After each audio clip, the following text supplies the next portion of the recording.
அன்பிற்கினை ஆசிரியர் தொழில்களை UGTRB நியமன தேர்வு அழகு 2ல சங்க இலக்கியத்தில் அகம் என்னும் தலைப்பின் 7வது பகுதியை இன்றைக்கு நாம ஐங்குறு நூறு குறித்த தகவல்களை இலக்கிய வரலாறு நூல்களின் அடிப்படையில் பார்க்கலாம்.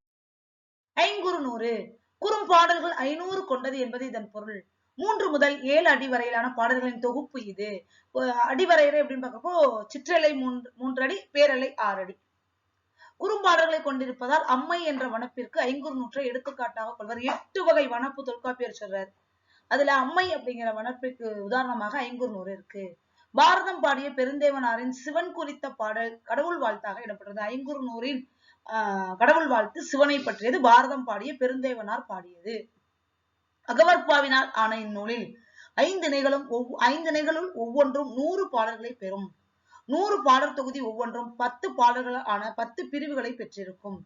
8 தொகை நூல்களில் 10 ஐங்குறு நூறும் 10 பாடல்களின் தொகுதிகளை கொண்டு ஒரே மாதிரி உருவாக்கப்பட்டுள்ளன. ஐங்குறு நூற்றின் 10கள் பொருளாலோ பயின்று வரும் சொல்லாலோ பெயர் பெற்று நிற்கும். சொல்லாட்சியால் பெயர் பெறுவன பாருங்களேன். வேட்கை 10, தெய்யோ 10, கலவன் 10. துறையால் பெயர் பெறுவன. பருவம் கண்டு கிளவி உரைத்த 10, தோழி வற்புறுத்த 10, செவிலி கூற்று 10. கருப்பொருளால் பெயர் பெறுவன. குரக்கு 10, கேளர் 10, குயிர் 10, கிள்ளை 10. நம்ம 10 தொண்டி 10 வந்து அந்தாதி தொடையில அமைஞ்சிருக்கும். அதுவும் 10 பாடல்கள் அமைஞ்சது. அப்போ சங்க இலக்கியத்துல 10 அமைந்த பாடல்கள் அப்படின்னு பாக்குறப்போ ஐங்குறு நூறுலையும் அந்த அமைப்பை பார்க்கலாம், 10 பார்க்கலாம். ஐங்குறு நூற்றை தொகுத்தவர் புலத்துறை முற்றிய கூடலூர் கிழார். தொகுப்பித்தவன் யானை கட்சை மாந்தரன் சேரல் இரும்புரை என்னும் சேர அரசன். ஒவ்வொரு திணைக்கும் உரிய 100 பாடல்களை இயற்றியோர் பெயர் வருமாறு. இந்த ஐங்குறு நூறுல மட்டும்தான் திணை வைப்பு முறையா இருக்கு. 5 திணை 500 பாடல், ஒரு திணைக்கு 100 பாடல் வீதம். அந்த 100 பாடலையும் தான் 10 பிரிச்சிருக்காங்க.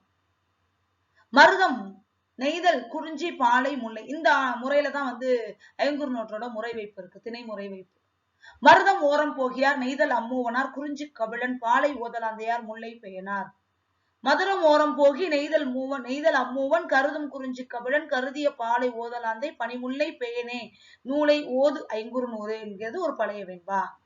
ஐங்குறு நூற்றில் ஆதன், ஆவினி, குட்டுவன், கடுமான், கிள்ளி போன்ற மன்னர்களின் பெயர்கள் இடம்பெற்றுள்ளன.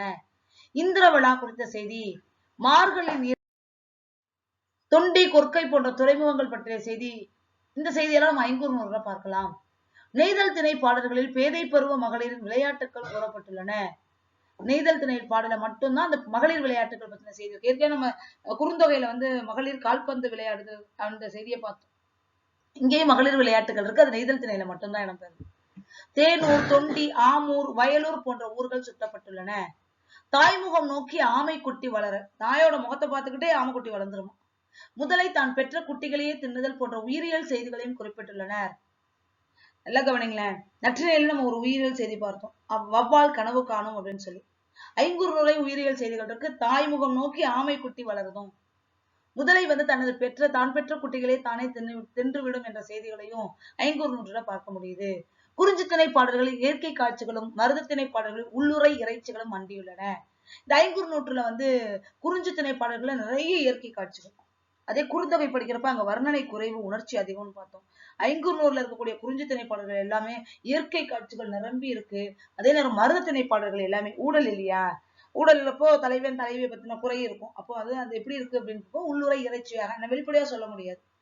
மருத திணை பாடல்கள் உள்ளுரை இறைச்சிகளும் மண்டியுள்ளன. பூத்த கரும்பில் காய்த்த நெல்லில் கழனி ஊரன் என்ற அடிகளில் தலைவனின் ஊரில் பூத்த கரும்பு போன்ற பயனற்ற பரத்தையும் மணிமுற்றி காய்த்த நெல் போன்ற பயனுள்ள தலைவியும் உள்ளவர்கள். ஒரே நிலத்துலதான் நெல் வயல்ல கரும்பு பூத்து இருக்கு. இந்த கரும்புனால என்ன பயன்? அதே மாதிரிதான் இங்க அன்பான தலைவன் தலைவிக்கு கரும்பு மாதிரி தேவையில்லாத களை போல பரத்தை முளைத்து விட்டாள் அப்படிங்கிற செய்தி. இது வந்து பரத்தையரை தலைவி இழித்துரைத்தல் அப்படிங்கிற உள்ளுரையில அமைந்த பாடல். நெற்புல பொலிக பொன் பெரிது சிறக்க விளைக வயலே வருக இரவலர் பால் பல உருக பகடு பல சிறக்க பகைவர் புல்லார்க பார்ப்பார் ஓதுக பசியில் ஆகுக பனிசேன் நீங்குக வேந்து பணிதணிக யாண்டும் பல நந்துக அறம்நனி சிறக்க அல்லது கெடுக என்ற அடிகளில் மக்களின் விருப்பமும் பண்பும் எதிரொலிக்கும். என்னெல்லாம் ஒரு நாடு எப்படி இருக்கணும், ஒரு நாட்டுல என்னெல்லாம் நடக்கணும் அப்படின்னு மக்கள் விரும்புறாங்களோ அந்த பாடல்ல வந்து இவ்வளவு அழகா சொல்லியிருக்காங்க பாருங்களேன். அண்ணாய் வாழி வேண்டனை நம் படப்பை தேன்மயங்கு பாலினும் இனி அவர் நாட்டு உவலை கூவர் கூல மானும் நெஞ்சிய கல்லூரி நீரே என்ற பாட்டில் தலைவியின் மாண்பு புலப்படும். ஐங்குறு நூற்றில் 469 பாடல்களுக்கு பழைய உரை ஒன்று உள்ளது.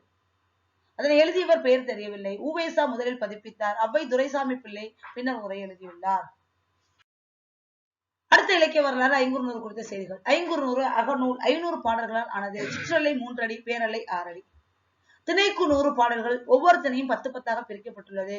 ஒவ்வொரு 10ம் பாடலின் பொருள் அல்லது பயின்று வரும் சொல்லால் பெயர் பெற்றது. பாடிய புலவர்கள் 5 பேர். மருதம் ஓரம் போக்கியார், நெய்தல் அம்முவனார், குறிஞ்சி பாலை ஓதலாந்தையார், முல்லை பேயனார், தொகுத்தவர் குலத்துறை முற்றிய குடலுக்கிழார், தொகுப்பித்தவன் யானைக்கட்சை மாந்தரன் சேரல் இருமுறை, கடவுள் வாழ்த்து பாடியவர் பெருந்தேவனார், கடவுள் வாழ்த்து சிவனை பற்றியது. இந்நூலை முதலில் பதிப்பித்தவர் உவேசாமினாரையர், உரை எழுதியவர் அவ்வை துரைசாமி பிள்ளை. அம்முவனார் இயற்றிய நெய்தல் திணையில் இடம்பெற்றுள்ள தொண்டி 10 மட்டும் அந்தாதியா அமைஞ்சிருக்கு. வேற எந்த 10ம் அமையல. நெய்தல் திணையில இருக்கக்கூடிய தொண்டி 10 அந்த 10 பாடல்கள் மட்டும் அந்தாதி முறையில அமைஞ்சிருக்கு.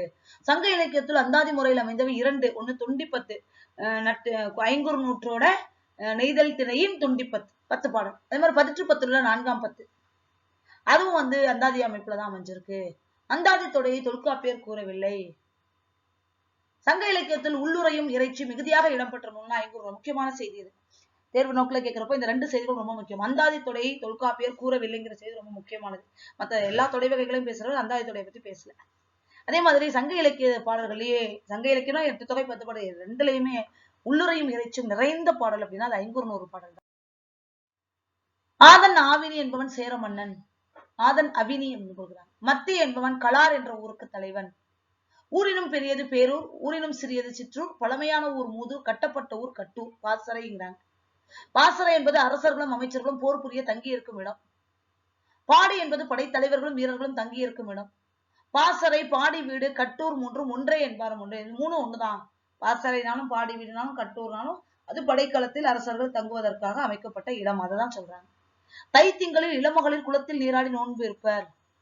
100,000 லட்சம் என்ற எண்ணு பெயருக்கு மேலாக தாமரை, வெள்ளம், ஆம்பல் என்னும் பேரன்களும் இருந்தன. ஐங்குறு நூற்றில் குறிக்கப்படும் பேரன் வெள்ளம்.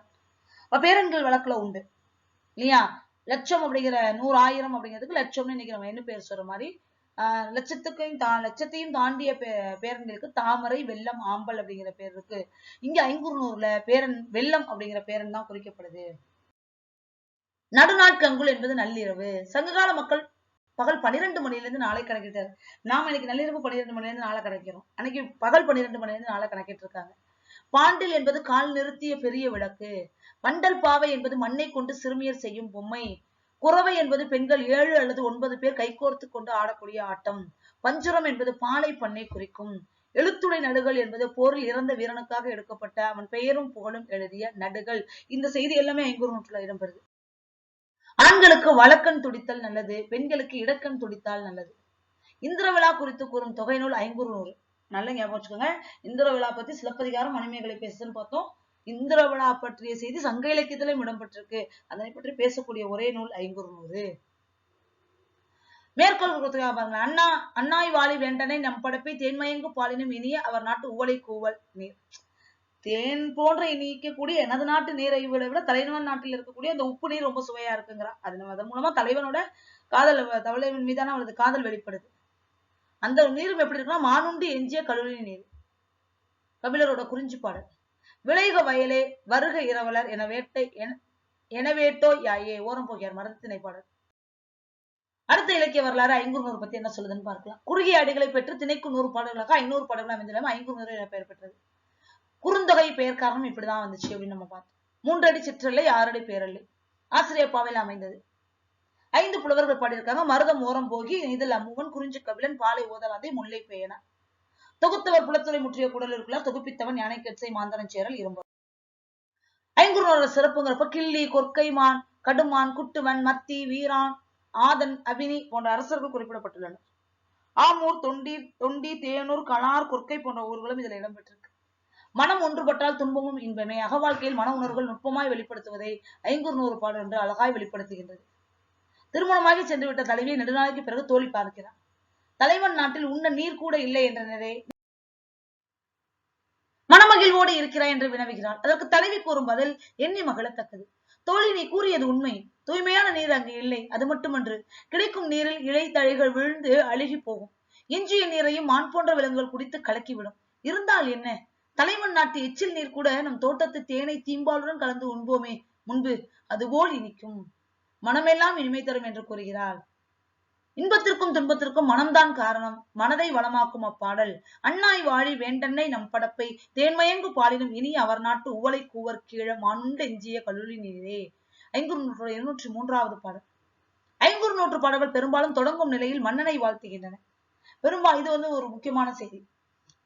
வாழ்த்தாதான் தொடங்குது 500 பாடல்கள். அது பெரும்பாலும் அரசனை வாழ்த்துற மாதிரி. வாழி ஆதன் வாழி அவினி, இது போன்றே தலைவி, நெல் பல பொலிக, பொன் பெரிது சிறக்க, விளைக வயலே, வருக இரவலர், அரண்மனை சிறக்க, அல்லது கெடுக என கூறும் பாங்கும் சிறப்பு மிக்கது.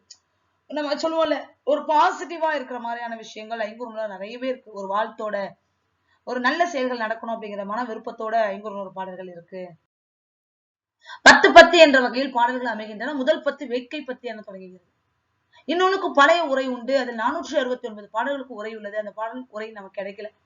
1903ஆம் ஆண்டில் தமிழ் தாத்தா உவேசா அவர்கள் முதலில் உரையுடன் வெளியிட்டார். அவ்வை சு துரைசாமி பிள்ளை விரிவான உரை தந்துள்ளார்.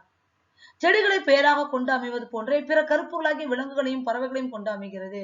குரங்கு பத்து, கேழர் பத்து, கிள்ளை பத்து, மயில் பத்து என பெயர் வைத்துள்ளமை புலவர் கருப்பொருள் எடுத்துக் கொண்ட அன்பினை காட்டும். இங்க கருப்பொருளுக்கு முக்கியத்துவம். நம்ம குறுந்தொகையில சொல்றப்போ உரிப்பொருளுக்கு தான் முக்கியத்துவம்னு பார்த்தோம். பழக்க வழக்கம் நம்பிக்கைகள் பற்றி பேசுது. உண்ணும் நீர்த்துறையில் தெய்வம் உரையும். திணைப்புணத்திற்கு விலங்கு பறவை வராதிருக்க பொய்ப்புலி வைத்தல். இந்த பொய்யான ஒரு புலி மாதிரி உருவத்தை செஞ்சு வைக்கிறது. ஆமை குட்டி தாய்முகம் நோக்கி வளர்தல். முதலை தன் குட்டிகளை தின்றுவிடும். இது போன்ற நம்பிக்கைகளையும் உயிரியல் செய்திகளையும் 500 நம்மால் பார்க்க முடியும். அடுத்த இலக்கிய வரலாறு கூறக்கூடிய செய்திகளை பார்க்கலாம். கடந்த பெரும்பாலான செய்திகள் ஒரே மாதிரிதான் இருக்கும். 3 அடி சிற்றலை, 6 அடி பேரலை, 10 பாடல்களாக பாடியது. திணைக்கு 100 பாடல்கள்.